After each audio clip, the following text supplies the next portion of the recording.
బంధుమిత్రులందరికీ నమస్కారం. ఇవాల్టి నుంచి మన ఛానల్లో ఒక కొత్త ప్రోగ్రాం తీసుకొస్తున్నామండి. దాని పేరే నామస్మరణ. ప్రతిరోజు పూజ చేసినా చేయకపోయినా ప్రతిరోజు few minutes, at least few seconds నామస్మరణ, స్వామి లీలని, స్వామి సంకీర్తన ద్వారాను ఏదో ఒక ద్వారా స్వామిని తలుచుకోవడం అనేది ఈ మనిషిగా పుట్టినందుకు మనం చేసుకోగల ఒకే ఒక అదృష్టం. మన యొక్క బిజీ లైఫ్ స్టైల్లో బాధ్యతల మధ్య కూరుకుపోయినప్పుడు ఖచ్చితంగా కొన్ని పనులు చేసి తీరాలి. ఆ క్రమంలో అందరూ దైవానికి సమయాన్ని వెచ్చించలేకపోవచ్చు. రకరకాల పూజలు, వ్రతాలు, తీర్థాలు దర్శించలేకపోవడం అవన్నీ కష్టమే కావచ్చు. కానీ the easiest way to reach God అదేంటంటే నామస్మరణ. ఎక్కడున్నా, ఏం చేస్తున్నా, తింటున్నా, తాగుతున్నా. ప్రహ్లాదుడు అంటాడు కదా పోతన భాగవతంలో నుంచి, పానీయంబులు రావచ్చును, కొడుచుచున్, భాషించుచున్, అసలు ఇలా నిద్రాదులు చేయుచునని. అంటే మంచినీళ్ళు తాగుతున్నా రామచంద్ర, ఒక దెబ్బ తగిలినా రామచంద్ర, వేరేమన్నా ఒక చెడు వార్త విన్నా శివశివ, ఒక మంచి వార్త విన్నా హరే కృష్ణ అంటూ ఏదో ఒక రకంగా స్వామిని తలుచుకుంటూ మనం తరించిపోవచ్చు అని చెప్పేసి అంటారు. ఆ విధంగా మనము డైలీ ఏదో ఒక విషయం స్వామి గురించి, ఒక పద్యము, ఒక లీలో, ఒక సంకీర్తనో ఏదో ఒక రకంగా మనము స్వామిని స్మరించుకుందామండి. ఇవాళ మొదలు కనుక నాకెంతో ఇష్టమైన కృష్ణలీలామృతం నుంచి ఒక చిన్న శ్లోకం, పద్యం, దాని గురించి వివరించాలని నేను అనుకుంటున్నాను. ఈ పద్యం అంటే నాకు చాలా ఇష్టం అండి. మనమున్న వరల్డ్ నుంచి అటువంటి వరల్డ్కి ఈజీగా కనెక్ట్ అయిపోవడానికి ఈ పద్యం చాలా దోహదపడుతుంది. మీరు వింటారా మరి? ఇక్కడ కాంటెక్స్ట్ ఏంటంటే, అమ్మ యశోద బాలకృష్ణుడిని నిద్రపుచ్చుతుందన్నమాట.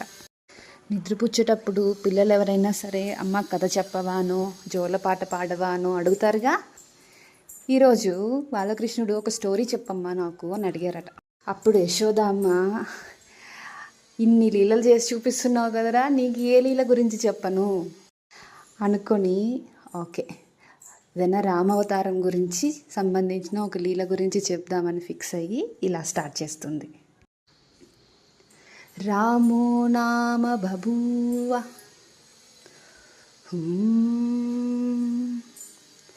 రాముడు అనే పేరు గల ఒక రాజు ఉన్నాడు ఒకానొక టైంలో, అనగనగా. అప్పుడు స్వామి ఏమన్నారు? పిల్లలు అంటారు కదా, కొడతారు కదా, అలా అన్నారు.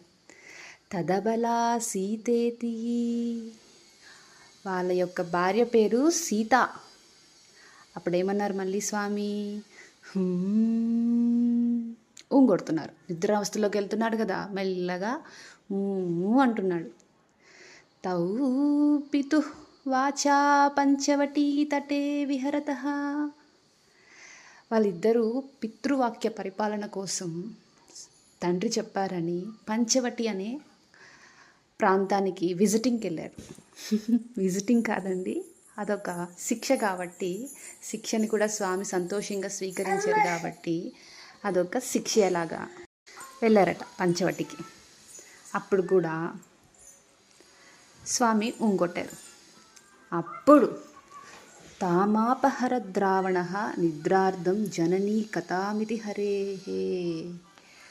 అప్పుడు రావణుని మాట వినిందే తద్రావణ, రావణుడు సీతాదేవిని అపహరించడానికి వచ్చాడు అని చెప్పంగానే ఒక్కసారిగా కృష్ణ భగవానుడు, మనం కూడా అంతే కదండి, స్టోరీ వింటున్నంతసేపు దాంట్లో లీనమైపోతామే, అలాగే కృష్ణ భగవానుడు కూడా లీనమైపోయి హుంకారత, ఒక్కసారిగా హుంకరించారు. తానే రామావతారంలో ఆ టయాన్ని గుర్తు చేసుకుంటూ తనే రాముడని ఫీల్ అయిపోతూ కోపం వచ్చేసింది.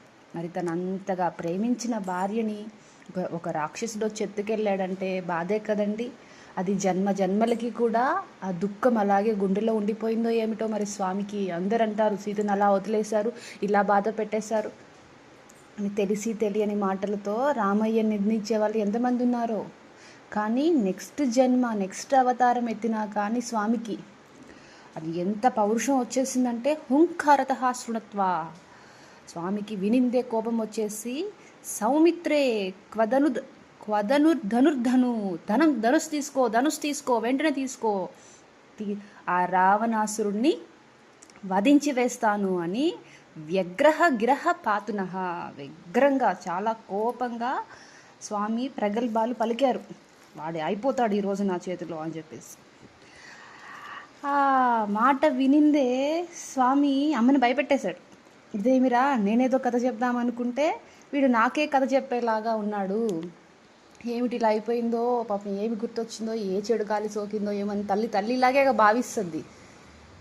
పసిబిడ్డ యొక్క అన్ఎక్స్పెక్టెడ్ బిహేవియర్స్కి తల్లి హృదయం ఏం భావిస్తుంది? దిష్టి తగిలిపోయింది, ఎవరికన్నో పడిపోయింది, ఏదో తొక్కేశాడు, ఇట్లా వెంటనే అమ్మవారు ఏమి మళ్ళీ కృష్ణ కృష్ణ కృష్ణ అనేకి ఆయనకి నారాయణ మంత్రం ఏదో శ్రీరామరక్ష పెట్టి జో కొట్టేసిందనమాట.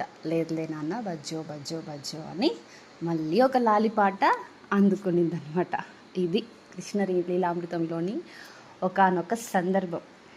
ఇది వినంగానే మనకు ఎలా అనిపించిందండి? ఆ పద్యం ఎలా వెళ్తూ ఉందో మన మనసు కూడా అలానే వెళ్తూ ఉంది కదా.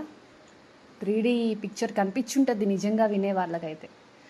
ఆ మనస్సు ఈ భౌతిక ప్రపంచం చుట్టూ తిరిగి తిరిగి తిరిగి అలసిపోయి ఇలాంటి విని ఒక్కసారిగా ఆ గోలోకంలోకి, ఆ బృందావనంలోకి మనం వెళ్ళగలిగినట్లయితే ఆ క్షణిక మాత్రం స్మరణ ఏదైతే ఉందో అది మన జీవునికి చాలా బూస్టప్ ఇస్తుంది. ఆ క్షణికాలం కోసమే, క్షణిక ఆనందం కోసమే తపస్సులు చేస్తారు మహాను ఋషులు వీళ్ళందరూ కూడా. అది మన కలియుగంలో జస్ట్ స్మరణతో మాత్రమే మనం పొందేయచ్చు. ఎంత ఈజీ కదా. కలి ఎంత కష్టమో అంత ఈజీయే అంట. పూర్వం అందరూ తపస్సులు, ఒంటికాల మీద తపస్సు, ఎక్కడెక్కడికో వెళ్ళి తపస్సు ఏవేవో చేసి మరి భగవంతుణ్ణి ప్రత్యక్షం గావించేవాళ్ళు. ఇప్పుడు మనస వాచ కర్మన మనం ఎక్కడ కూర్చున్నామో అక్కడే కూర్చొని, మంచం మీద కూర్చొని నిద్రపోతున్నామండి. అప్పుడే ఒక రామలీల తలుచుకొని మనస్ఫూర్తిగా నవ్వుకున్నామంటే స్వామి మన యందు దయ చూపుతాడు.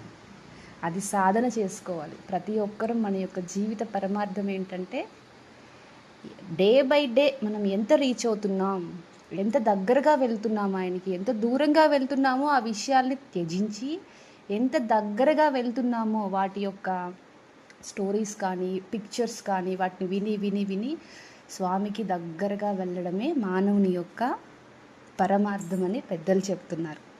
సో మనందరం కూడా ఆ విధంగా ఎంతో కొంత 100% ఇకపోయినా 0.01% అయినా సరే ఆ మార్గంలోకి వెళ్ళడానికి మనం కృషి చేద్దాం. ఓకేనా? ఈరోజుటికి ఈ లీల మీ అందరికీ చాలా ఆనందాన్ని, భగవత్ అనుభవాన్ని ఇచ్చిందని కోరుకుంటున్నాను.